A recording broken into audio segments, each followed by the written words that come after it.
پچھلے کچھ دنوں سے نا میرے ان باکس میں میسیجز کا ایک سیلاب سا آیا ہے. کوئی اپنی زندگی کا دکھڑا رو رہا ہوتا ہے، کوئی اپنی ذاتی کہانی سنا کے مشورے مانگ رہا ہوتا ہے.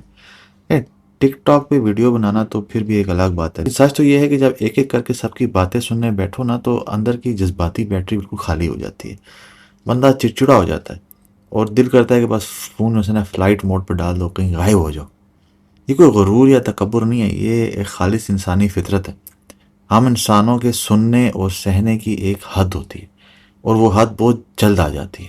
لیکن اس تھکن، اس بیزاری نے نا مجھے ایک گہری سوچ میں ڈال دیا. ذرا سوچئے، میں تو چلو چند پیغام پڑھ کے نہ ہار جاتا ہوں، لیکن ہمارے پیارے نبی صلی اللہ علیہ وسلم کا ہر دن کیسا گزرتا ہوگا. ان کے پاس وہ کوئی ڈو ناٹ ڈسٹرب کا بٹن بھی نہیں تھا، کوئی فلائٹ موڈ بھی نہیں تھا. وہ اپنے زمانے کے سب سے مصروف انسان تھے. پوری امت کا بوجھ ان کے کندھوں پہ تھا. لیکن پھر بھی مدینے کا ایک عام سا آدمی اپنے گھر کا چھوٹا سا جھگڑا یا کوئی معمولی سا سوال لے کے سیدھا ان کی خدمت میں چلا آتا تھا. اور ہمارے نبی کبھی چڑچڑے نہیں ہوئے، کبھی کسی پہ جھنجھلائے نہیں، کبھی کسی کو یہ نہیں کہہ کے لٹایا کہ ابھی مصروف ہوں، بعد میں آنا.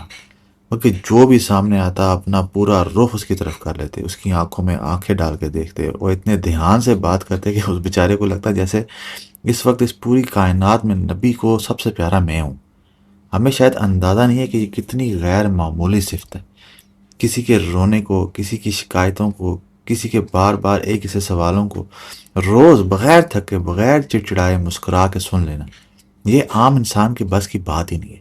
یہ صرف اس ہستی کی شان ہو سکتی ہے جسے اللہ نے سارے جہانوں کے لیے رحمت بنا کے بھیجا، رحمت العالمین. اور ہم معجزہ کسے سمجھتے ہیں؟ چاند کا دو ٹکڑے ہو جانا، انگلیوں سے پانی کا پھوٹ پڑنا. لیکن شاید سب سے بڑا معجزہ تو یہ تھا کہ ایک انسان ہر روز سینکڑوں لوگوں کا دکھ اپنے سینے میں سمیٹتا رہا، اور اس کا دل کبھی خالی نہ ہوا، کبھی تھکا نہیں، کبھی بیزار نہیں ہوا.